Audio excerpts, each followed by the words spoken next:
Okay, let's talk about changing meter and changing tempo. Let's do changing tempo first because that's a little bit easier to understand. So this is our master tempo up here. And what we're talking about is what if we wanted that to change either gradually over time so the thing speeds up or suddenly where it just jumps to a new tempo. Um, we can automate the tempo, but it's a little hard to find, which is why I'm making a special point of identifying it for you because I want you to know exactly where it is because it can be something that's really frustrating when you're trying to find it. In a lot of programs, they put something called a conductor track.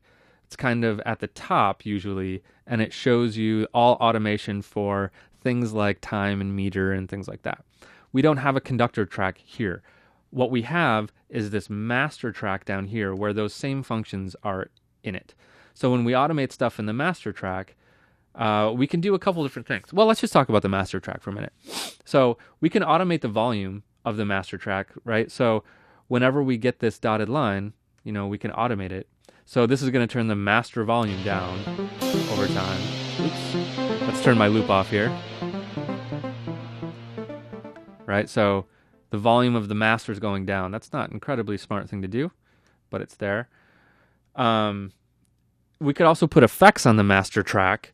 Like if you wanted to put, a compressor on everything, you could put it on the master track. Again, that may or may not be the smartest thing to do, but it's up to you. Other things we can do here with the master track is the tempo and time. So if we want to adjust the tempo, we would do it down here.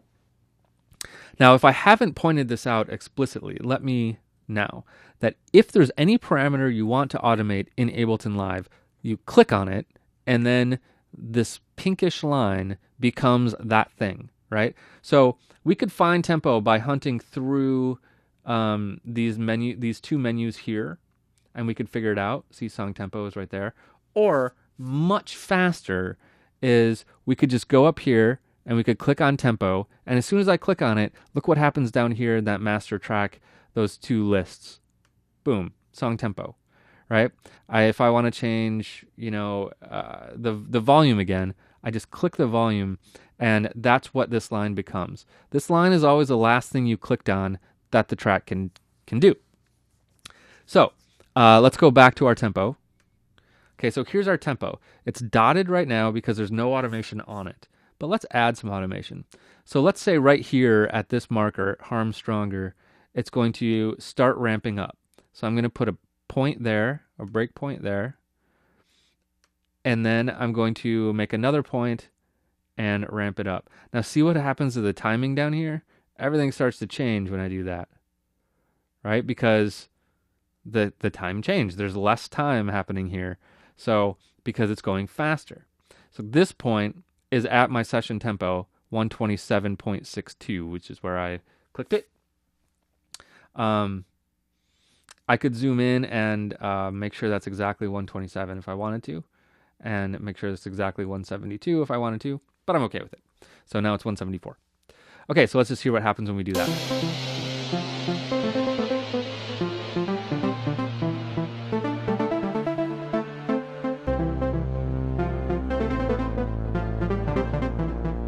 All right, so now we're at the new tempo.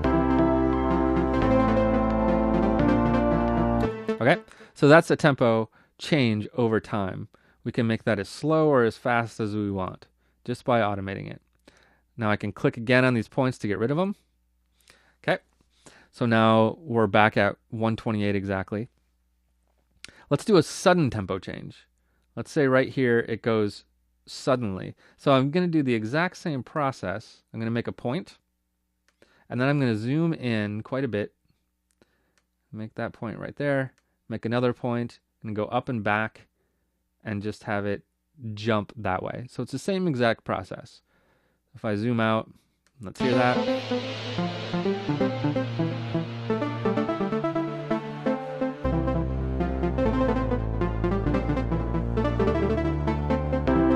Okay, so pretty simple, right? Time changes.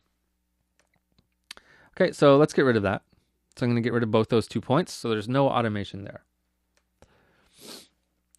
Now, let's talk about changing our meter. This is a little more complicated. Okay, so for a time signature change, that's this here. So we're in 4/4 now. If you don't understand time signature changes and how they work, that's okay. I could recommend, I have this class on music theory for electronic musicians. If you like it, you can check that out. Otherwise, just know that if you're listening to dance music or working with any kind of pulse-based music, you're probably in 4/4 all the time. Anything different is going to sound a little strange, or be a little strange. So without going into great detail on that, how could you change it? Now, we're not going to automate it down here in the master track. It works a little bit differently for meter changes. So what I'm going to do is I'm going to zoom in so that we can see the beat. Let's just randomly pick this bar 26 and let's get it right.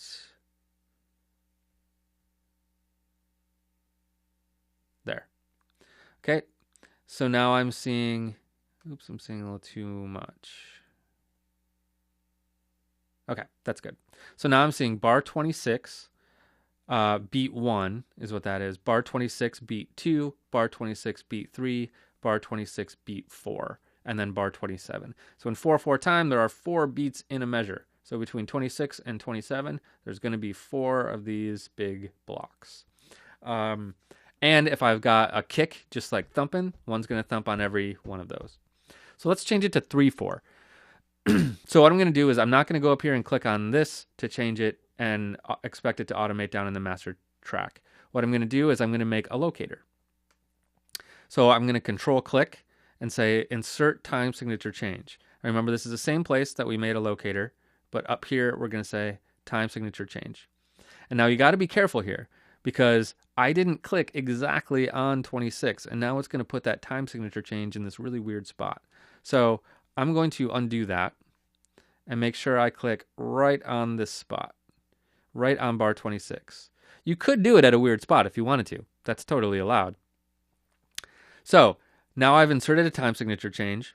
Now it's waiting for me to type something. And what it's waiting for you to type is a number / another number. So if I want it to be 3/4, I'm going to type 3/4 right there, right? Now I'm going to hit return. And now I'm in 3/4. How do I know? Let's look. So remember, here's bar 26, here's bar 27. So this is bar 26 beat 1, bar 26 beat 2, bar 26 beat 3, and then bar 27. What happened to bar 26 beat 4? It's gone because there is no beat 4 in 3/4 time. There's only 3 of them in a bar. So from here, all going forward, all the way to the end of my track, I'm going to be in 3/4. If I want to change back to 4/4, I'm just going to make another locator. Oops, down here. Insert time signature change, back to 4/4 by writing 4/4, and now measure 27. We'll have 4 beats. There's 27.4.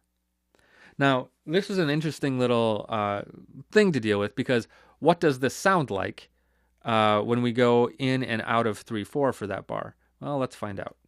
So here's the bar before, and we'll hear the 3/4 bar right here, and then back to the 4/4 bar. Let's give us 2 bars. Okay, here's 2 bars, and then the 3/4.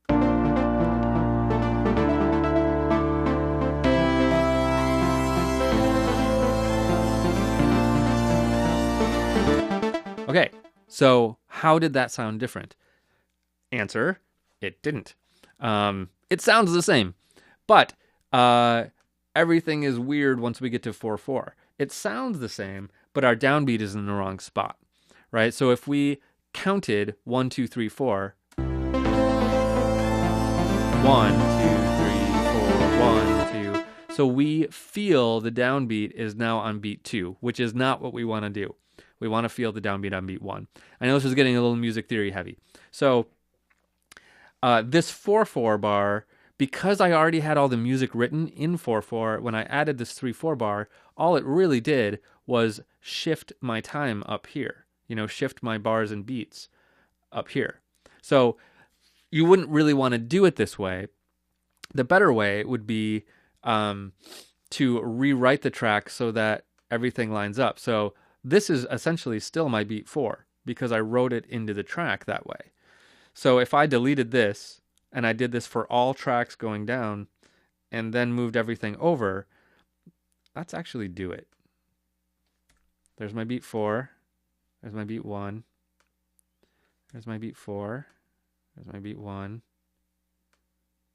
My beat 4. Beat 1.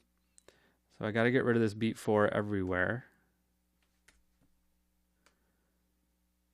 Doing this will actually let us hear this 3/4 bar.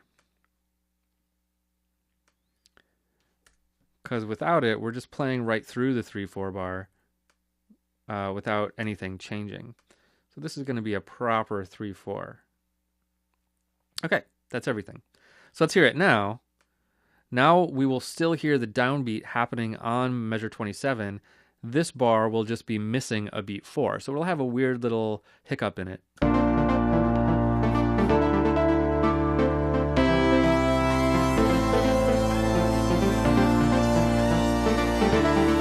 Right? So now you can kind of hear that 3/4 because there's a missing beat there. Before we were just playing right through it. So now we've got a proper 3/4 in there, should we want it, and that makes perfect sense. So that's how you would change the time. Now again, if you're making like music that's, you know, centered on a pulse and people are dancing, you're gonna make everyone fall over if you do 3/4 bars and even weirder bars than that. My music uses a lot of tempo changes because I like them, a lot of meter changes, which is what we would call this. This is the meter, but it's a little bit weird. So watch out for those. Just remember that if you just add a tempo change somewhere, it doesn't change any of the notes or any of the music in here. You're just going to play right through it, unless you need to line everything back up on a downbeat. That's why you'd want to change the tempo so that it can line back up and you can see things on a downbeat and they sound on a downbeat, right? And a downbeat is anything with just one of these numbers. These are all the downbeats, 28, 29, 30.